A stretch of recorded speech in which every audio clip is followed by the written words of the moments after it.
ومن يضلل فلا هادي له وأشهد أن لا إله إلا الله وحده لا شريك له وأشهد أن محمدا عبده ورسوله صلى الله عليه وسلم أرسله بالهدى ودين الحق ليظهره على الدين كله وكفى بالله شهيدا. أما بعد فإن خير الحديث كتاب الله وخير الهدي هدي محمد صلى الله عليه وسلم وشر الأمور محدثاتها وكل محدثة بدعة وكل بدعة ضلالة وضلالة في النار.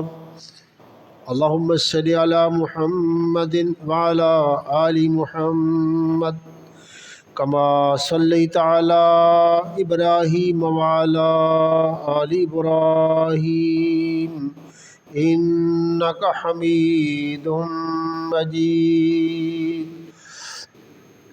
اللهم بارك على محمد وعلى آل محمد كما باركت على إبراهيم وعلى آل إبراهيم إنك حميد مجيد. رب اشرح لي صدري ويسر لي أمري واحلل عقدة من لساني يفقهوا قولي. أما بعد فأعوذ بالله السميع العليم من الشيطان الرجيم. بسم الله الرحمن الرحيم.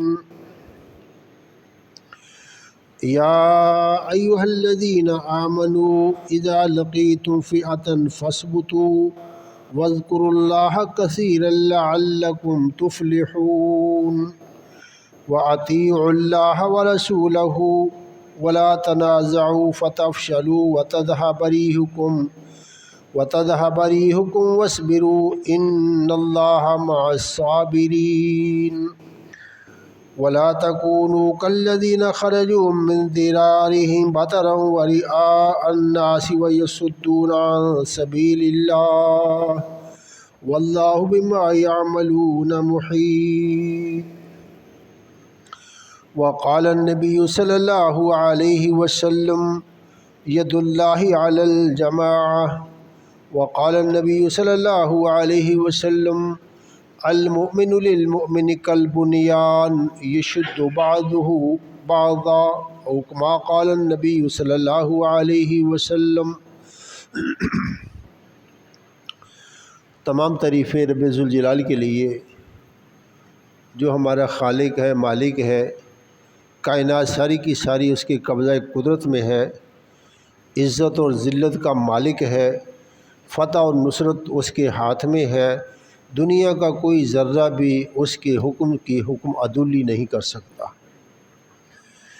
ان گنت درود و اسلام ہادی کائنات خاتم النبیین حضرت محمد رسول اللہ صلی اللہ علیہ وسلم کی ذات گرامی پر، جن کو اللہ پاک نے قیامت تک کے لیے پیغمبر بنا کر مبعوث فرمایا تاکہ وہ انسانوں کی رہتی دنیا تک رہنمائی فرماتے رہیں. اللہ پاک کی بے شمار رحمتیں ہوں اور رحمت دو عالم صلی اللہ علیہ وسلم کے خلفاء پر، آپ کے صحابہ پر اور خصوصاً آپ کے اہل بیت پر. اللہ پاک نے ارشاد فرمایا یا ایھا الذین آمنوا، اے اہل ایمان، اذا لقیتم فئۃ، جب تمہارا کسی گروہ سے کسی جماعت سے مقابلہ ہو جائے، فثبتوا، تو اس وقت ثابت قدم رہا کرو. واذکروا اللہ کثیرا، اور اللہ رب العزت کا ذکر بہت زیادہ کیا کرو. لعلکم تفلحون، تاکہ تم اپنی مراد حاصل کر سکو، تاکہ تم فلاح پا سکو. واطیعوا اللہ ورسولہ، اور اللہ رب العزت اور اس کے پیغمبر حضرت محمد رسول اللہ صلی اللہ علیہ وسلم کی اطاعت کرتے رہو، ولا تنازعوا، اور باہم جھگڑے میں نہ پڑو، فتفشلوا، وگرنہ ایسا ہوگا کہ تم بزدل بن جاؤ گے، وتذهب ريحكم، اور تمہاری ہوا اکھڑ جائے گی، واصبروا، صبر کیا کرو، ان اللہ مع الصابرین، یقیناً اللہ پاک صبر کرنے والوں کے ساتھ ہے۔ دوسرے مقام پہ اللہ رب العزت نے ارشاد فرمایا وَاعْتَصِمُوا بِحَبْلِ اللَّهِ جَمِيعًا، تمام کے تمام اللہ رب العزت کی رسی کو یعنی قرآن پاک کو مضبوطی سے تھام لو،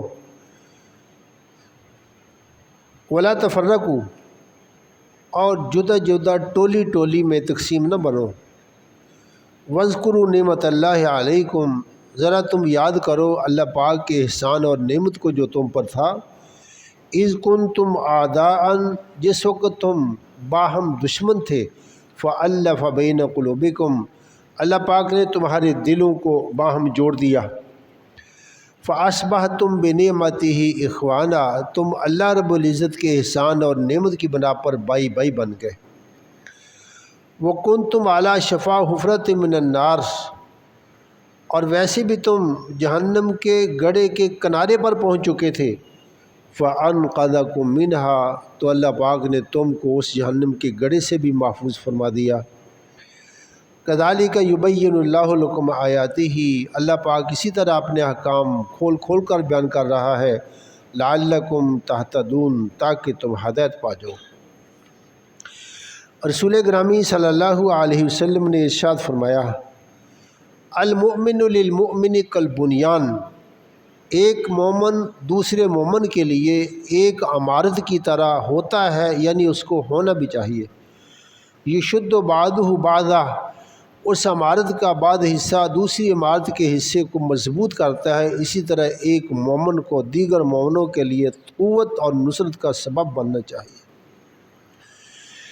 ایسے رسول گرامی صلی اللہ علیہ وسلم نے ارشاد فرمایا ید اللہ علی الجماعہ، جماعت، گروہ، اتفاق، ان پر اللہ رب العزت کی تائید کا ہاتھ ہوتا ہے۔ ومن شذا، اور جو کوئی انسان مسلمانوں کی جماعت سے جدا ہو جاتا ہے، الگ ہو جاتا ہے، شذا فی النار، وہ اکیلا ہی پھر جہنم میں پھینک دیا جاتا ہے، جس طرح کہ ایک بھیڑ ہو، بکری ہو، ریوڑ سے الگ ہو جائے تو اس کو بھیڑیا کھا جاتا ہے۔ سچ فرمایا اللہ پاک نے اور سچ فرمایا رسول گرامی صلی اللہ علیہ وسلم۔ علامہ اقبال فرمایا کرتے تھے فرد قائم ربط ملت سے ہے تنہا کچھ نہیں، فرد قائم ربط ملت سے ہے تنہا کچھ نہیں، موج ہے دریا میں اور بیرون دریا کچھ نہیں۔ اسی طرح ایک اور شاعر کہتا ہے مرکز سے نہ ہٹ، فرقوں میں نہ بٹ، اپنوں سے نہ کٹ، مرکز سے نہ ہٹ، فرقوں میں نہ بٹ، اپنوں سے نہ کٹ، پھر یہ ساری دنیا تیری ہے۔ اللہ رب العزت نے ان آیات مبارکہ میں اور حضرت محمد رسول اللہ صلی اللہ علیہ وسلم نے اپنے فرامین عالیہ میں اتفاق، اتحاد کا درس دیا ہے، اور خصوصی طور پر ایسے حالات میں جس وقت دشمن کے ساتھ واسطہ پڑ جائے، اس وقت تو خصوصی طور پر رسول گرامی صلی اللہ علیہ وسلم نے اتفاق اور اتحاد کو بہت زیادہ اہمیت دے کر بیان فرمایا ہے۔ ویسے اگر ہم شریعت کی جملہ عبادات کو دیکھیں، ان میں عمومی طور پر بھی اتفاق، اتحاد، یگانگت، جماعتی زندگی، اس کو شریعت نے ہمیشہ ہی پیش نظر رکھا ہے۔ دیکھیں نماز وہی ہے جو ہم مسجد میں بھی ادا کرتے ہیں، وہی ہے جس کو ہم گھر میں بھی ادا کر سکتے ہیں۔ گھر میں نماز پڑھنے والی میں بھی وہی چیزیں ہیں جو ہم مسجد میں ادا کر پڑھتے ہیں، لیکن شریعت کی نظر میں رسول گرامی صلی اللہ علیہ وسلم کے فرمان کے مطابق وہ نماز جس کو مسجد میں اپنے دیگر بھائیوں کے ساتھ مل کر ادا کیا جائے وہ انفرادی طور پر نماز پڑھنے کی نسبت 25 اور دیگر روایات میں 27 گنا زیادہ ثواب کا سبب بنتے ہیں۔ یہ کیا ہے؟ یہی اتفاق ہے نا، یہی اتحاد ہے، یہی یگانگت ہے جو شریعت چاہتی ہے کہ ان ہذہ امتکم امۃ واحدہ، یہ تمہاری امت ایک ہی امت ہے۔ آپ فرمایا کرتے تھے ان اباکم واحد، تمہارا رب بھی ایک ہے اور تمہارا باپ بھی ایک ہے۔ لا فضل لعربی علی عجمی ولا لعجمی علی عربی الا بالتقوی۔ ایسے اگر ہم دیکھیں پنجگانہ نماز میں ایک اتفاق اور اتحاد کی جو شریعت نے دعوت دی ہے، اس کو آگے مزید بڑھا دیا گیا ہے جمعے کے ساتھ۔ 8 دن کے بعد پھر دور دراز سے وہ جو پنجگانہ نماز میں ان کو کسی قسم کی کوئی رخصت ہو سکتی ہے، لیکن ان کو جمعے میں آنے کے لیے پھر حکم دے دیا گیا۔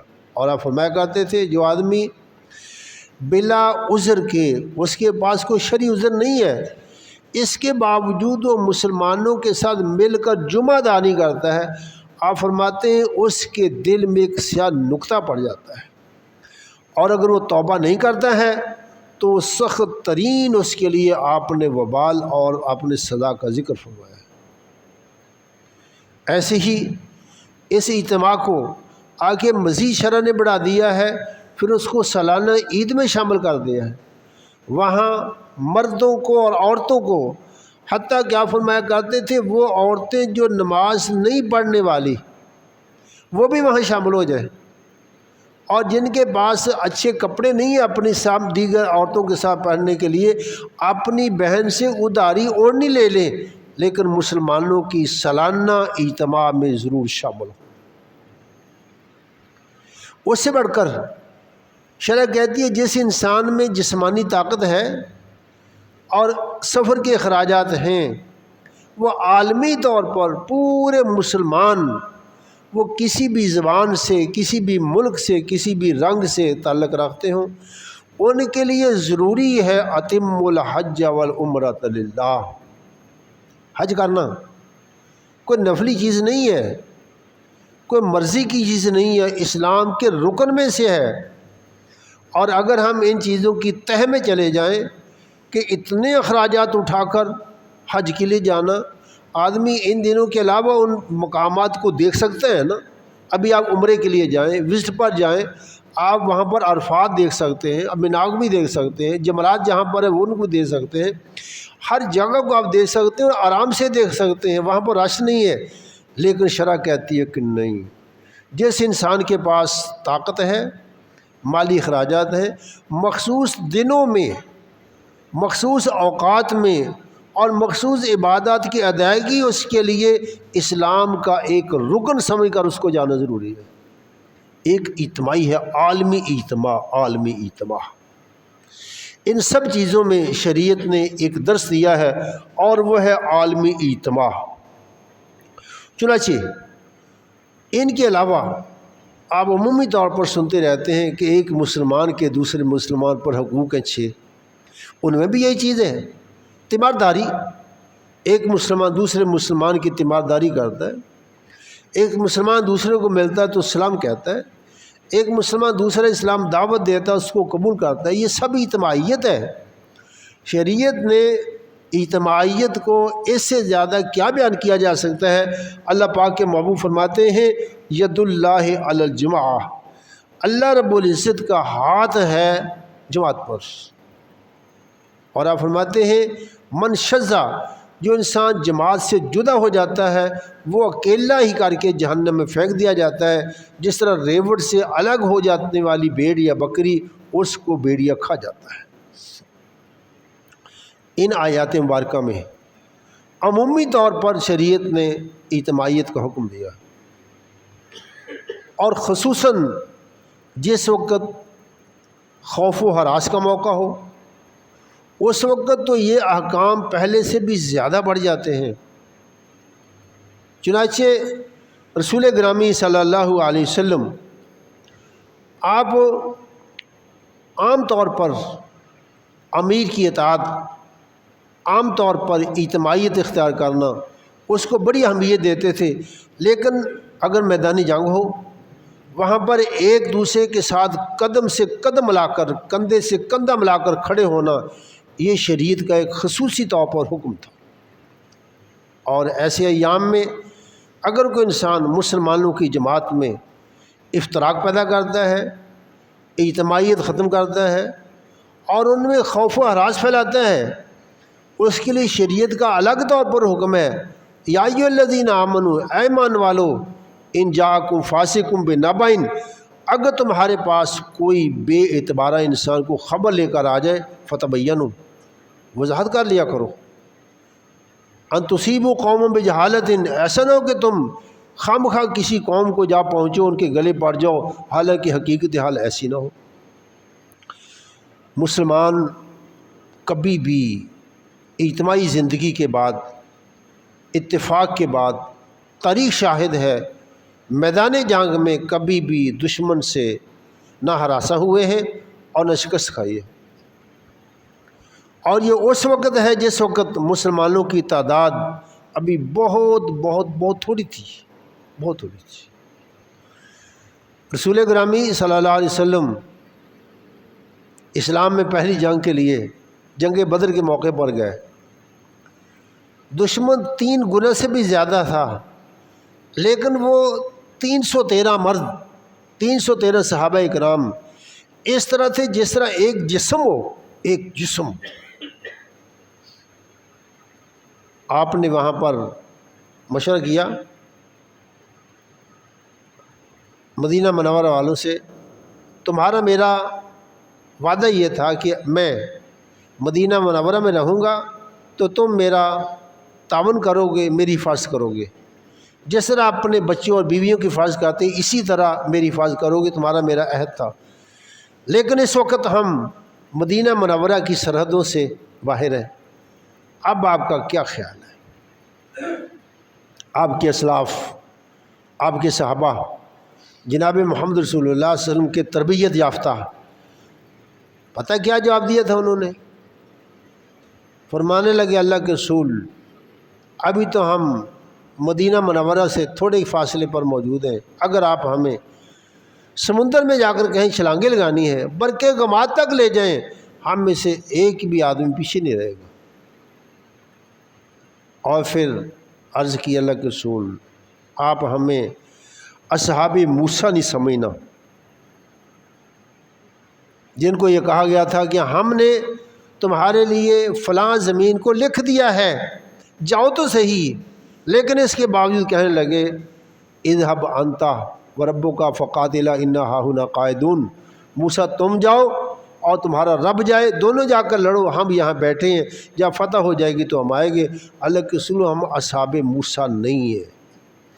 پھر یہ 313 ایسے لڑے اور ایسی انہوں نے مثال قائم کر دی کہ قیامت تک لوگ اس کی مثالیں دیتے رہیں گے، اور یہ اتفاق اور اتحاد کا نتیجہ تھا۔ اور یہ مناظر اللہ پاک اپنی نصرت کے، اپنی مدد کے مسلمانوں کو ہمیشہ دکھاتا رہتا ہے۔ ہم اس وقت حالت جنگ میں ہیں اور دنیا کا مکار دشمن، بد اخلاق دشمن، بے حیا دشمن، میں یہ اس لیے عرض کیا ہے، دنیا میں جنگوں کے کچھ اصول ہوتے ہیں، اخلاقیات ہوتی ہیں، جنگوں میں بھی ان اخلاقیات کا پاس رکھنا ضروری ہوتا ہے۔ رسول گرامی صلی اللہ علیہ وسلم فرمایا کرتے تھے، دیکھو میدان جنگ میں جاؤ، اللہ کے نام سے لڑو، آپس میں اختلاف نہیں کرنا، دیکھو بچے کو قتل نہیں کرنا، عورت کو قتل نہیں کرنا، بوڑھے کو قتل نہیں کرنا، جو آدمی اپنی عبادت میں مگن ہے اس کو تم نے قتل نہیں کرنا، جانوروں پر تم نے حملہ نہیں کرنا، ان کو قتل نہیں کرنا۔ یہ اخلاقیات ہوتے ہیں۔ لیکن مسلمانوں کو آج سے نہیں، عرصہ دراز سے ایسے دشمنوں سے واسطہ ہے جن کے ہاں انسانی اخلاقیات کوئی نام نہیں رکھتی۔ ایسے میں رسول گرامی صلی اللہ علیہ وسلم کی تعلیمات ہمارے لیے بہت زیادہ معاون ہیں۔ رسول گرامی صلی اللہ علیہ وسلم آپ کا ایک امیر تھا، امیر حج، اس کی کسی مجاہد نے شکایت کر دی، میری اس نے پاسداری نہیں کی، میرا حق ادا نہیں کیا، مجھے شکوہ ہے۔ رسول گرامی صلی اللہ علیہ وسلم نے اس امیر کو بلایا اور اس کو آپ نے کہا کہ اس کا ازالہ کیا جائے۔ امیر نے کہا کہ بالکل ٹھیک ہے، ازالہ کر دیتا ہوں، حق نہیں بھی بنتا تو میں اس موقع پر دے دیتا ہوں۔ جب آپ کے امیر سے اس نے اپنا حق جو نہیں بنتا تھا یا بنتا تھا وہ لے لیا، جب وہاں سے گزرنے لگا تو کہنے لگا دیکھا پھر میں نے آپ کی شکایت لگائی تھی اور پھر آپ کو زیر ہوا نہ پڑا، اور میں نے وہ رسول گرامی صلی اللہ علیہ وسلم نے اس کی اس حرکت کو دیکھ لیا۔ آپ نے امیر کو کہا تم صاحب کا فیصلہ اپنا باہر رکھو، آج ہمیں اتفاق اور اتحاد کی ضرورت ہے۔ اس سے پہلے کہ ہماری افواج وہ کارنامے دکھائیں جو مسلمان جنگ بدر میں دکھاتے رہے، حنین میں دکھاتے رہے، تبوک میں دکھاتے رہے، اللہ پاک کی وہ نصرت اور تائید مسلمانوں کے ہمیشہ شامل رہتی ہے۔ ہمارا اور ہندوستان کا کوئی مقابلہ نہیں ہے، ہماری افواج کی تعداد، ہمارے اسلحے کی تعداد، وہ الکفر و ملت واحدہ، دشمن کے پیچھے پوری دنیا کھڑی ہے، پوری دنیا کھڑی ہے۔ اور ایسے میں ہمیں وہ بقول شاعر، اچھا کیا دوست تو نے سہارا نہ دیا، اچھا کیا دوست تو نے سہارا نہ دیا، مجھے لغزش کی ضرورت تھی سنبھلنے کے لیے۔ اس وقت ہمیں یہ سمجھ لینا چاہیے دنیا میں ہمارا کون دوست ہے اور کون ہمارا دشمن ہے، اور ہمارے دشمن کا کون دوست ہے اور ہمارے دشمن کا کون دوست ہے۔ ایسے میں ہمیں اپنی صفوں میں اتفاق، اتحاد، یگانت قائم کرنی چاہیے۔ اللہ پاک ارشاد فرماتے ہیں وَاعْتَصِمُوا بِحَبْلِ اللَّهِ جَمِيعًا، لوگوں اللہ پاک کی کتاب کو مضبوطی سے تھام لو، اور فرمایا وَلَا تَفَرَّقُوا، جدا جدا نہ ہو، ایسا نہ ہو کہ تنازعوا، جھگڑ پڑو، فَتَفْشَلُوا، پھر تم بزدل بن جاؤ گے۔ دیکھیے اختلافات، اختلاف رائے، نظریات کا اختلاف، افکار کا اختلاف، رائے کا اختلاف کوئی ایسی چیز نہیں ہے جو دنیا میں پائی نہ جائے، لیکن ان چیزوں کے اظہار کے کچھ مواقع ہوتے ہیں اور ان کی کچھ حدیں ہوتی ہیں۔ ہمارے ہاں، ہمارے ملک کی یہ کمزوری ہے کہ یہاں ہم اکثریت ہماری مہاجرین سے تعلق رکھتی ہے، چنانچہ لسانی، مذہبی، سیاسی، صوبائی کئی ایک اہم اختلافات ہیں، لیکن ان سب کو ایک چھتری کے نیچے رکھ کر ہم حل کر سکتے ہیں، اور وہ چھتری ہے لا الہ الا اللہ محمد رسول اللہ۔ رسول گرامی صلی اللہ علیہ وسلم کے شہر مدینہ منورہ کے بعد یہ دنیا کی واحد سٹیٹ ہے جو کلمے کی بنا پر قائم کی گئی، کلمے کی بنا پر۔ چنانچہ ہمیں یہ اپنے ذہنوں میں رکھنا چاہیے، ہمارے آباء نے اس ملک کو اس طرح ہی لیا تھا جس طرح مدینہ منورہ میں مختلف قومیں، مختلف افراد، مختلف بولیاں بولنے والے سب ایک چھتری کے نیچے جمع تھے، لا الہ الا اللہ محمد رسول اللہ۔ اختلاف ہو، باپ بیٹے میں ہو سکتا ہے، بھائیوں میں ہو سکتا ہے۔ میرے آقا علیہ الصلوۃ والسلام دنیا سے رخصت ہوئے، رفیق اعلیٰ کو جا ملے، جناب عمر رضی اللہ تعالیٰ عنہ ماننے کے لیے تیار نہیں تھے کہ جناب محمد رسول اللہ صلی اللہ علیہ وسلم پر بھی موت آ سکتی ہے، آپ بھی دنیا سے جا سکتے ہیں۔ کہنے لگے نہیں نہیں نہیں، ایسا ہو نہیں سکتا، جو آدمی یہ کہے گا اس کا فیصلہ عمر کی تلوار کرے گی۔ آپ تو اسی طرح ہوئے ہیں جس طرح جناب موسیٰ علیہ الصلوۃ والسلام کو وقتی طور پر جب انہوں نے کہا تھا رب ارنی، اے میرے مولا مجھ کو دکھا، تو اللہ پاک نے تجلی ڈالی، جناب موسیٰ علیہ الصلوۃ والسلام بے ہوش ہو گئے، فرمایا کہ ایسا ہی ہے، اور آپ ابھی آئیں گے اور وہ لوگ جو آپ کو کہتے ہیں کہ دنیا سے چلے گئے انہوں نے سخت سزا دیں گے۔ لیکن آخر مسئلہ حل ہوا، مسئلہ حل ہو گیا۔ خلافت کا مسئلہ ہوا، انصار کہنے لگے منا امیر و منکم امیر، ایک امیر تمہارا ہوگا اور ایک امیر ہمارا ہوگا، جبکہ دنیا میں کبھی بھی کہتے ہیں ایک جنگل میں دو شیر نہیں رہ سکتے، برابر کی قوت کے دو حکمران نہیں رہ سکتے۔ بالآخر مسلمانوں نے مسئلہ حل کر لیا، مسلمانوں نے مسئلہ کر لیا جناب عمر رضی اللہ تعالیٰ عنہ کے مشورے سے اور صحابہ کرام کے وجہ سے جناب بکر رضی اللہ تعالیٰ عنہ بالاتفاق خلیفہ مقرر کر لیا۔ آپ کی وراثت کا مسئلہ پیدا ہوا کہ میرے آقا علیہ الصلوۃ والسلام فرماتے ہیں کہ قرآن پاک کے حکم کے مطابق وراثت تقسیم کر دو، اگر ایک بیٹی ہے تو اس کا نصف ہے باپ کی جائیداد سے، اگر اس کا بیٹا نہیں ہے۔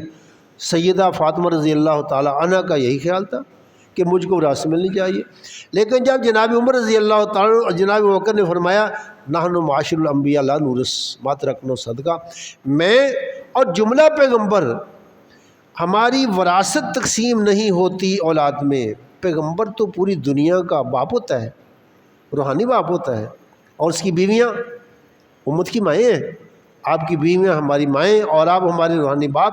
چنانچہ یہ کوئی بادشاہ نہیں ہے کہ جس کی جائیداد اکٹھی کر کے اس کی وراثت میں چلی جائے۔ جب سیدہ کو پتہ چلا، بخاری شریف میں ہے کہ اس کے بعد سیدہ نے اس کے بارے میں گفتگو نہیں کی، ان کو معلوم ہو گیا پاپا جان کا یہ حکم ہے نحن معاشر الانبیاء لا نورث ما ترکنا۔ اس طرح بیسیوں مقامات ایسے آئے، صحابہ کرام نے بڑی آسانی کے ساتھ ان مسائل کو حل کر لیا۔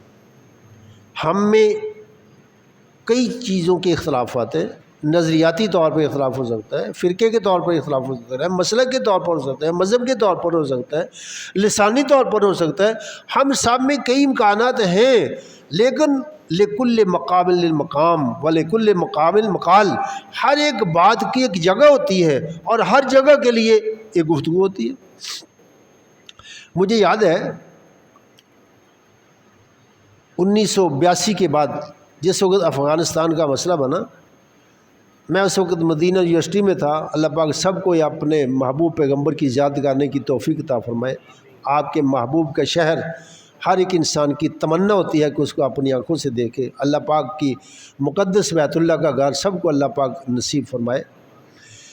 وہاں کسی آدمی نے مفتی صاحب کو یہ کہا کہ دیکھیے افغانی وہاں پر قسم قسم کے لوگ ہیں، ان کے فرقے مختلف ہیں، ان کو پہلے عقیدے کی اصلاح کرنی چاہیے اور پھر ان کی مدد کرنی چاہیے۔ مفتی صاحب نے کہا یہ بات بالکل غلط ہے، امر بالمعروف اور نہی عن المنکر کا فریضہ اس سے پہلے بھی تھا اور بعد میں بھی رہے گا، اس وقت ایسی بات نہیں ہے۔ اب اپنے بھائیوں کی بلا اختلاف، بغیر فرقہ دیکھے، بغیر مسئلے دیکھے، صرف لا الہ الا اللہ محمد رسول اللہ کی اشتراک کی بنا پر اس وقت ضرورت ہے کہ ان کی تائید کی جائے، ان کی مدد کی جائے، اور پھر دنیا سے مسلمان اٹھے، اور اللہ پاک نے رشیا کو پارا پارا کر دیا۔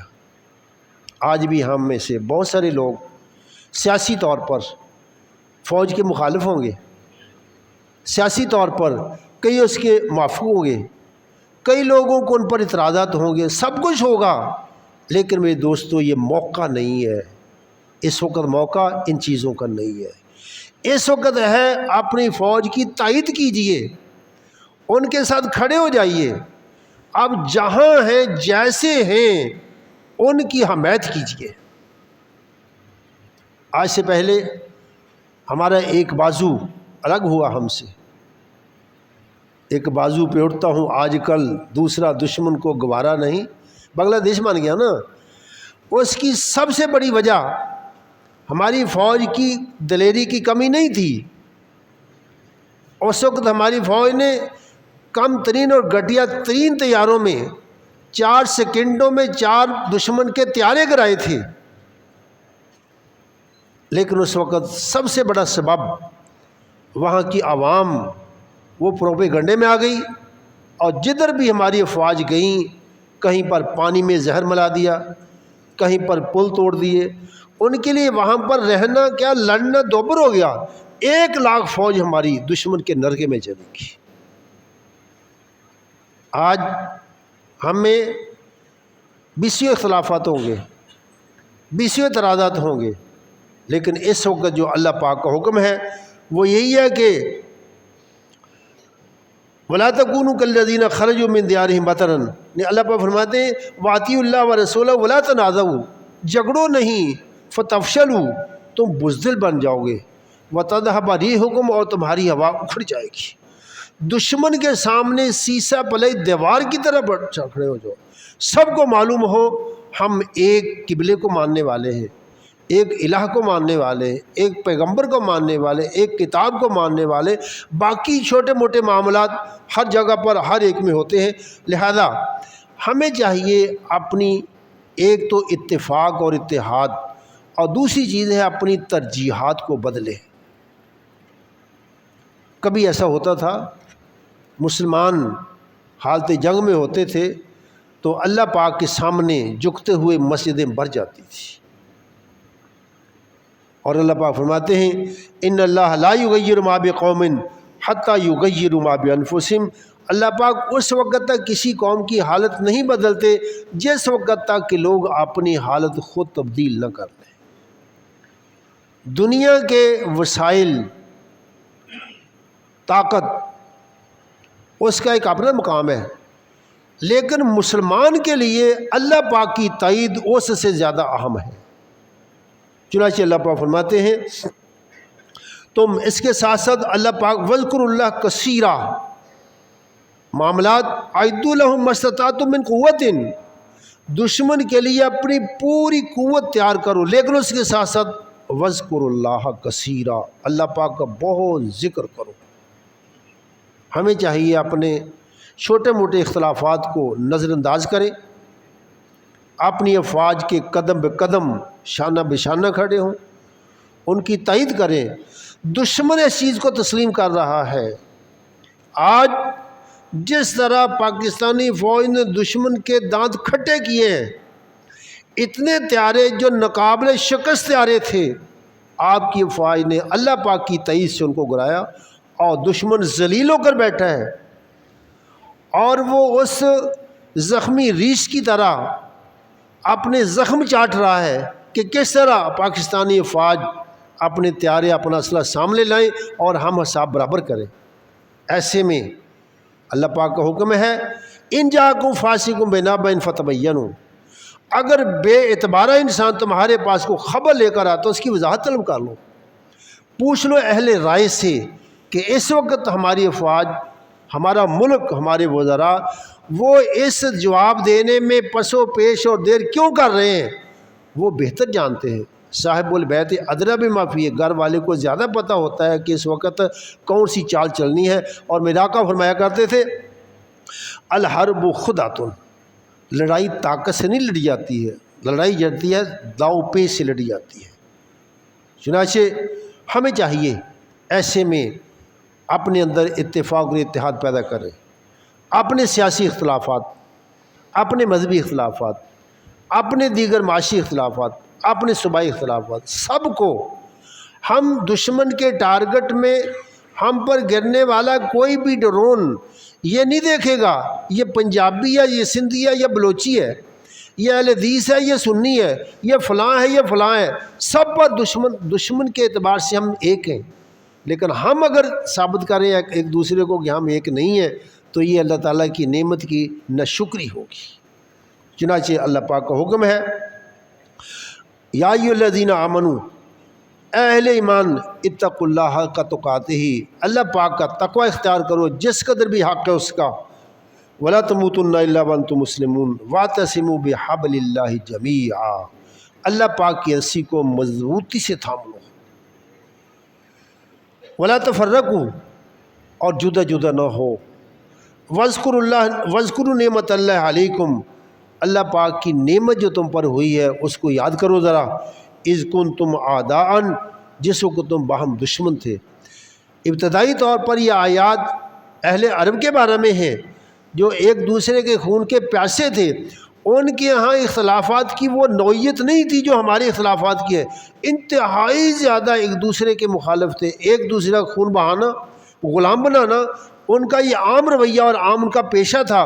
اللہ پاک نے ایسی قوم کو جو ایک دوسرے کے خون کے پیاسے رہتے تھے، اس قرآن کی بدولت ایک ہاتھ بنا دیا، ایک جماعت بنا دیا، اور رسول گرامی صلی اللہ علیہ وسلم کی تعلیمات کی بنا پر دنیا کے لیے قابل مثال بنا دیا۔ وہی تعلیمات ہمیں اللہ پاک ارشاد فرماتے ہیں، وَاذْكُرُوا نِعْمَتَ اللَّهِ عَلَيْكُمْ، اللہ پاک کا تم پر جو احسان ہے اس کو ذرا یاد کرو۔ اذ کنتم اعداء فالف بین قلوبکم فاصبحتم بنعمتی اخوانا، ایک تو ہے اختلافات تھے، دوسرا عقائد کے اعتبار پر تم جہنم کے کنارے پر پہنچ چکے تھے۔ چنانچہ دونوں چیزوں کو اس وقت دیکھیں، اللہ پاک شرک کو قبول نہیں کرتے، ایک اللہ، ایک کی عبادت، ایک مددگار، ایک سارے کام کرنے والا۔ ارباب متفرقون خیر ام اللہ الواحد القہار۔ اسی طرح رسول گرامی صلی اللہ علیہ وسلم آپ بدعت کو انتہائی زیادہ کبھی ذکر فرماتے ہیں، اللہ پاک کی بندگی اس میں شرک نہ ہو اور سنت کی اتباع اس میں بدعت نہ ہو، یہ دوسرا سٹیپ ہے اللہ پاک کی مدد اور نصرت حاصل کرنے کا۔ نمبر ایک کیا ہے؟ اپنی صفوں میں اتحاد اور اتفاق پیدا کرنا، اور دوسری چیز کیا ہے؟ اللہ پاک کی بندگی میں اور رسول گرامی صلی اللہ علیہ وسلم کی اطاعت میں شرک سے اور بدعت سے بچ کر اللہ پاک کی بندگی کرنا۔ وَكُنْتُمْ عَلَى شَفَا حُفْرَةٍ مِّنَ النَّارِ فَأَنْقَذَكُم مِّنْهَا كَذَلِكَ يُبَيِّنُ اللَّهُ لَكُمْ آيَاتِهِ، اسی طرح اللہ پاک تمہارے لیے اپنے احکام واضح فرماتے ہیں، لَعَلَّكُمْ تَهْتَدُونَ وَلْتَكُن مِّنكُمْ أُمَّةٌ يَدْعُونَ إِلَى الْخَيْرِ۔ اللہ فرماتا تم میں سے کچھ ایسے لوگ ہونے چاہیے جو خیر کی طرف دعوت دیں۔ ایسے میں بھی جو لوگ فوج کے خلاف پوسٹیں لگاتے ہیں، بیانات دیتے ہیں یا فرقہ واریت کو ہوا دیتے ہیں، ان کی کمی نہیں ہے پاکستان میں۔ پاکستان اور مسلمانوں کی کبھی بھی گرہ باہر سے نہیں کھلی۔ اگر آپ دیکھیں اموی حکومت کو تو ہم نے خود گرائی، اگر عباسی حکومت کو دیکھ لیں ہم نے خود گرائی، سلطان ٹیپو کی ٹانگیں مسلمان غداروں نے خود کھینچی۔ مسلمانوں کی کبھی بھی شکست باہر سے تاریخ میں ہے کہ نہیں ہوئی، ہمیں جب بھی لیا ہے تو ہمارے اپنے غداروں نے لیا۔ چنانچہ اللہ پاک فرماتے ہیں وَلْتَكُن مِّنكُمْ أُمَّةٌ، تم میں سے کچھ لوگ ایسے ہونے چاہیے يَدْعُونَ إِلَى الْخَيْرِ، وہ خیر کی دعوت دیں۔ ایسے دوست جو ایسے میں بھی اختلافات کو ہوا دیتے ہیں، فوج کے خلاف پوسٹر لگاتے ہیں، اور اپنے ان جوان مردوں کے لیے ہم اپنے گھروں میں سو رہے ہیں، وہ اب وہاں پر سانپوں کے ساتھ راتیں گزار رہے ہیں، برہم میں راتیں گزار رہے ہیں، جنگلات میں راتیں گزار رہے ہیں۔ کوئی انسان تنخواہ کے لیے اپنی جان نہیں دیتا۔ یہ وہ عزم ہے جو انہوں نے آپ کی حفاظت کے لیے، اور حلف ہے جو انہوں نے آپ کی حفاظت کے لیے اٹھایا ہے۔ رات دن ان کی تائید بھی کیجئے اور اس کے ساتھ ساتھ اپنے مالک سے دعا بھی کیجئے۔ اور تیسری چیز اللہ پاک فرماتے ہیں وَلْتَكُن مِّنكُمْ أُمَّةٌ يَدْعُونَ إِلَى الْخَيْرِ، تم میں سے کچھ گروہ ایسا ہونا چاہیے جو لوگوں کو خیر کی دعوت دے۔ وہ دوست جو اس وقت بھی اس کی طرف نہیں آتے جو قرآن پاک کا حکم ہے، ان کو سمجھائیے، ان کی ذہن سازی کیجئے، ان کو جماعت کی طرف لے کے آئیے۔ یامرون بالمعروف وینہون عن المنکر واولئک هم المفلحون، اللہ پاک فرماتے ہیں فلاح پانے والے صرف یہ لوگ ہیں جو اچھائی کرتے ہیں اور لوگوں کو بھی اچھائی کی دعوت دیتے ہیں۔ ایسا نہ ہو کہ ہم اس کشتی میں سوار ہیں جس کشتی کے کچھ سوار اگر وہ کشتی ڈوبنے پہ آئے تو وہ بچ نہیں سکتی ہے۔ اللہ پاک مسلمانوں کی ہمیشہ تائید کی اس نے وعدہ فرمایا وَأَنْتُمُ الْأَعْلَوْنَ إِن كُنتُم مُؤْمِنِينَ، اللہ پاک فرماتے تم ہی بلند ہوگے بشرط کہ تم صاحب ایمان ہو۔ اللہ پاک ہمیں اپنے ملک کی حفاظت کے لیے اپنی دعاؤں میں اپنی افواج کو شامل رکھنے کی توفیق عطا فرمائے۔ اللہ پاک ہمیں اتفاق اور اتحاد اور یگانت کی فضا اپنے ملک میں پیدا کرنے کی توفیق عطا فرمائے۔ اللہ پاک ہماری افواج کو نیکی اور تقوی کے ساتھ ساتھ یگانت کے ساتھ دشمن کے سامنے سیسا پھیلائی ہوئی دیوار کی طرح کھڑے ہونے کی توفیق عطا فرمائے۔ وآخر دعوانا الحمدللہ رب العالمین۔